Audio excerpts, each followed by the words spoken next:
Здравствуйте, уважаемые телезрители! В студии Арифа Кабба. В эфире еженедельная передача «Вокруг Абхазии». О главных событиях внешнего мира, о тенденциях, которые определяют сегодняшнюю реальность, о вызовах и угрозах, об имидже республики и о других важных вещах мы рассуждаем вместе с приглашенными экспертами. Итак, начнем. С сегодняшнего дня начинает действовать эмбарго на российскую нефть. Фактор, который во многом может повлиять на экономическое благосостояние многих регионов в мире. 5 декабря Евросоюз перестает принимать российскую нефть, перевозимую по морю. А страны Большой Семерки, Австралия и Евросоюз вводят ограничения цен на ее морские перевозки на уровне $60 за баррель. Традиционно Россия выступала в роли основного поставщика нефти в Европу, покрывая около 20% потребностей континента в сырье. Но в ответ на спецоперацию на Украине страны Запада начали разрабатывать санкционные меры, целью которых, в числе прочего, стала попытка ограничения доходов Москвы от экспорта нефти. Европейский Союз летом принял 6-й пакет санкций, в рамках которого договорился о поэтапном введении эмбарго на морские поставки нефти из России, чтобы оно наступило 5 декабря. Для нефтепродуктов переходный период продлится дольше и запрет наступит 5 февраля. Ценовые ограничения не распространяются на поставки нефти по трубопроводу «Дружба». Ограничение цен на российскую нефть не останется фиксированным. Страны Запада планируют пересматривать потолок раз в 2 месяца. Первая такая процедура запланирована уже на середину января. Изменения потребуют единогласного решения всех членов Евросоюза. Предполагается, что предельная цена каждый раз будет устанавливаться на уровне на 5% ниже от рыночной, рассчитанной на основании данных Международного энергетического агентства. Большой материал на данную тему о том, что значит и какие последствия будет иметь нефтяное эмбарго и ценовой потолок для России и Европы, подготовило агентство «Спутник». Аналитики назвали решение крайне опрометчивым. Европе придется втридорога платить за ресурсы, а Москва, напротив, теперь может увеличить свои доходы, считает автор статьи Наталья Дембинская. Москва уже переориентировалась на Индию, Китай и Турцию. С января по октябрь Китай приобрела на 9% больше, чем за тот же период прошлого года – 71 миллионов тонн. По оценкам главы Игоря Сечина, это принесло России более 49 миллиардов долларов. Пекин стал крупнейшим покупателем с доставкой по морю. В Китае Москва все же уступила Саудовской Аравии по экспорту, а в Индии обошла. Как подсчитали аналитики отраслевой аналитической компании в октябре, Нью-Дели впервые получил нефти из России морским путем больше, чем Европейский Союз, на 34%.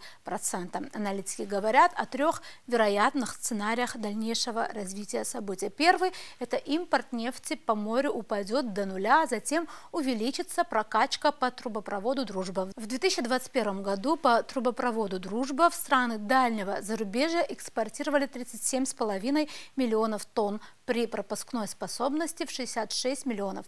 То есть ресурс есть, значит, просто поменяется способ доставки. Ни нефть, ни продукты ее переработки в Евросоюз не подорожают, говорит независимый промышленный эксперт Леонид Хазанов. По второму сценарию, продолжает он, прокачка по «Дружбе» не изменится. Третий вариант – Россия прекратит экспорт в качестве контрсанкций. И тогда энергетический кризис в Евросоюзе разгорится с новой силой, а котировки улетят за $100. К другим новостям. Без Арцаха Закавказье станет составной частью Пантюркистской империи. Интервью с таким заголовком изданию Eurasia Daily дал министр иностранных дел Нагорно-Карабахской республики Давид Бабаян, в котором он размышляет о происходящих процессах, связанных с армяно-азербайджанскими отношениями, роли в Закавказье мировых и региональных игроков в контексте Нагорно-Карабахской проблемы. В глобальном плане Закавказье традиционно является одним из главных театров геополитической борьбы и соперничества, которые, в принципе, длятся веками. Однако в период существования Российской империи, а потом и Советского Союза, эта борьба была сведена к минимуму, поскольку контроль со стороны Москвы в регионе был эффективным, и оппонирующим ей странам было трудно с ней серьезно конкурировать, считает Бабаян. В последний период, особенно после Третьей Азербайджано-Карабахской войны 2020 года, произошло кардинальное изменение геополитического ландшафта Закавказья, в частности, в регион непосредственно вовлечена Турция, считает министр иностранных дел Карабаха. Анкара конкретно принимала участие в оккупации части карабахских земель. В свою очередь, Иран сегодня весьма обеспокоен пантюркистским вектором Анкары и Баку. Активность проявляет и Запад. Что касается России, именно она является главным гарантом поддержания, пусть и относительного, но все-таки мира и стабильности в регионе, считает Бабаян. Говоря об армяно-азербайджанских отношениях, Бабаян отметил, что потепление между двумя странами и улучшение отношений должно осуществляться не за счет Карабаха. Цитата. «Мы не против нормализации армяно-азербайджанских отношений, но позиции Баку и Анкары, а также ряда геополитических силовых центров сводятся к тому, что подобная нормализация означает аннексию Арцаха со стороны Азербайджана и фактическое признание данного факта со стороны Армении. Это недопустимо, поскольку в действительности это станет катализатором опаснейших тенденций, о которых я уже говорил. Поэтому, если и состоится хоть какое-то вычеркивание этих отношений, то это не должно происходить за счет Арцаха. Иными словами, Арцах не может быть и никогда не будет частью Азербайджана, заявил Бабаян. По мнению политика, без Арцаха Закавказье будет иметь один геополитический ландшафт, а с ним совершенно иной. Цитата. «Небольшой раненый Арцах, находящийся, фигурально выражаясь, в реанимационном отделении, тем не менее продолжает существовать. Он один из главных препятствий на пути пантюркизма. Если не будет Арцаха, Закавказье полностью станет составной частью пантюркистской империи, после чего, как следствие, начнутся неминуемые процессы на Северном Кавказе, в Иране, Центральной Азии, Поволжье, Сибири и так далее. Таким образом, пантюркизм представляет экзистенциальную угрозу для целого ряда государств, в том числе и западных, заключил Бабаян. О том, какова действительно роль Турции в регионе, реальны ли перспективы пантюркизма и как это все влияет и на нас, мы поговорили сегодня в передаче с политологом Бесланом Хакбо. Здравствуйте, Беслан Алексеевич. Здравствуйте. Хотелось бы сегодня поговорить о том, что вот недавно на просторах сети, в частности на сайте Eurasia Daily, я нашла интересное интервью с министром иностранных дел Нагорного Карабаха. Он, кстати, там вот упорно называет Арцах, да, свою территорию, ну и понятно почему. Интересное интервью, в котором он дает различный расклад геополитических ситуаций, в частности, вот в нашем регионе, на Южном Кавказе, и очень много размышляет о роли Турции и России, в частности. Говорит о том, что видит, как растет вот это, скажем так, движение пантюркизма, да, и называет Арцах важным камнем преткновения на пути этого движения. Вот что он имеет в виду, как вам кажется? Вы знаете, вот в чем, что случилось вот, в этом отношении, в плане идеологии пантюркизма, да, это давно уже выдвигается, что это может быть осуществлено на бывшем пространстве Советского Союза, учитывая государства Центральной Азии, в том числе Азербайджан и так далее, и так далее. Наверное, такая политика действительно ведется и на Южном Кавказе. Учитывая вот этот фактор, наверное, министр иностранных дел Карабаха, вот, или Арцаха, как они называют, может быть, это имел в виду. Но надо здесь, понимаете, вот, если комментировать вот это интервью, надо иметь в виду, что все-таки то, что случилось, вот то, что с Нагорным Карабахом, Арцахом, вообще Армения, это такой сокрушительный результат той политики, которую проводила Армения. Вот, восстановление республики, суверенитета, может быть, присоединение. Вот сокрушительное поражение, вот это, которое привело вот, во время войны 2 года назад, это говорит о том, что все-таки вот осуществить этот проект вряд ли получится. Все отмечают, что все-таки да, надо иметь такие ресурсы восстановления вот этой республики, во-первых, противостояние Турции, я имею в виду Армению, а противостояние Армении и Азербайджана, что это вряд ли в современной истории случится. Наверное, какая-то обида есть. Что, я имею в виду министра иностранных дел, что все-таки вот так это все завершается. Вот этот проект. Понимаете, вот в чем дело. Вы имеете в виду проект Нагорного Карабаха? И вот да, аргументы, которые он приводит, что может быть, что Арцах, вот это является препятствием вот, в идеологии, продвижению идеологии пантюркизма вот, на Южном Кавказе, это не совсем корректно. Я объясню почему. Потому что если даже такая идеология ведется, вот есть такое сообщество, которое хочет создать Эрдоган, это участие так называемых тюркских народов из Центральной Азии, Азербайджане такой. Азербайджан, недавно была такая встреча на высшем уровне. Вот такое вот сообщество Болгария-Турция. Вот такой формат может быть и будет организован, создан. Но что касается идеологии пантюркизма, такая политика действительно была сформулирована Эрдоганом, когда он пришел к власти, причем это очень продвигается, но здесь имеет, знаете, и препятствия есть серьезные. Если иметь в виду Южный Кавказ, это прежде всего Россия. Здесь столкновение геополитических сил. Все-таки, что бы ни говорили, знаете, Россия будет играть на Южном Кавказе главную роль, учитывая что свою и миротворческую деятельность. Не будем забывать, что благодаря России был остановлен конфликт военный, я имею в виду противостояние между Арменией и Азербайджаном. Еще неизвестно, между прочим, как бы все это завершилось. Буквально, как говорят специалисты, оставалось 2-3-4 дня до взятия Степанакерта.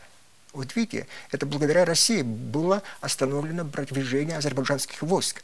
Понимаете, вот идеология пантюркизма, она популярна среди тюркских народов, но я не уверен, что вот это вот будет иметь место, тем более осуществиться на Южном Кавказе.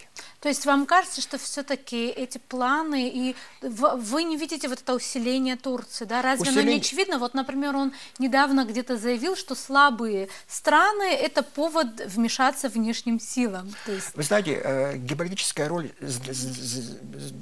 возросла Турции существенно за последний год. И не только на Южном Кавказе, и в Центральной Азии. Вообще-то после прихода к власти Эрдогана действительно такая политика ведется. Но здесь тоже есть какой-то ущербность в этой политике.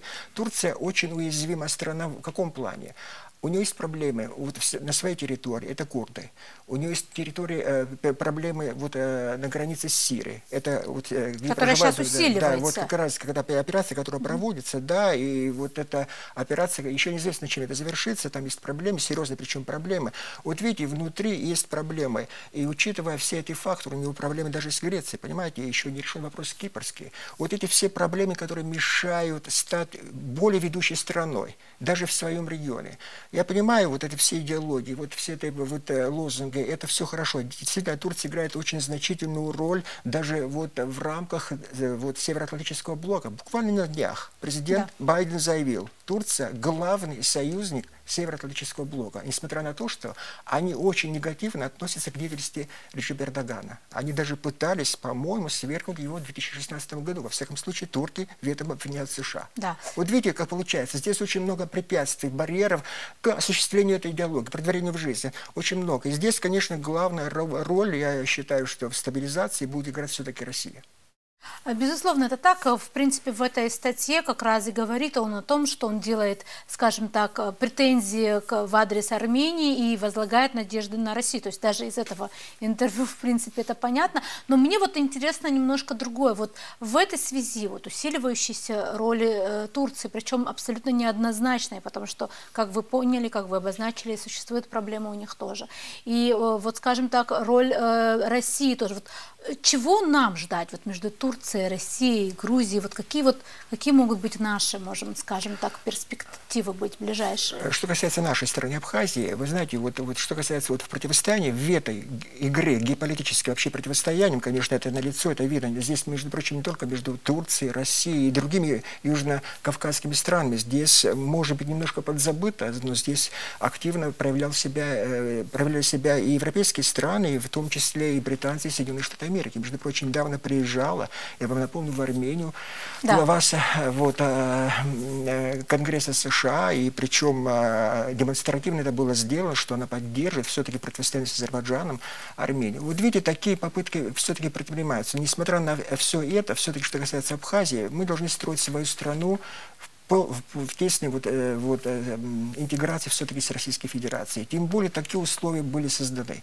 Вот то, что случилось, я еще много раз говорил и повторяю, что в 2008 году это исторический этап вообще в развитии нашей страны. Такого никогда в истории Абхазии не было. Если мы не воспользуемся этим шансом, не построим государство, свою страну, я еще раз говорю, в тесной интеграции с Российской Федерацией. Тем более они говорят, что мы все это обеспечим. Владимир Путин говорил 3 года назад, мы обеспечим гарантию безопасности вашего суверенитета. Это серьезное заявление. Если мы это притворим в жизнь, никакие другие игроки не смогут повлиять. Но здесь проблема и в нашем внутреннем устройстве. Понимаете, как мы себя ведем. Я имею в виду некоторых политиков, вообще различные политические силы должны проявить все-таки какое-то понимание от многих. Вот то, что творится за последние годы, десятилетия, все это надо прекратить. Конечно, должны быть дискуссии, разные мнения, как обустроить нашу страну. Но что касается вот такого открытого противостояния, это говорит об открытом противостоянии абхазского общества внутри, да, все это надо прекращать, потому что я уверен, что и политическому руководству России это не нравится. Если мы вот все это наладим, я уверен, что успешно будет реализован проект абхазского суверенитета тоже.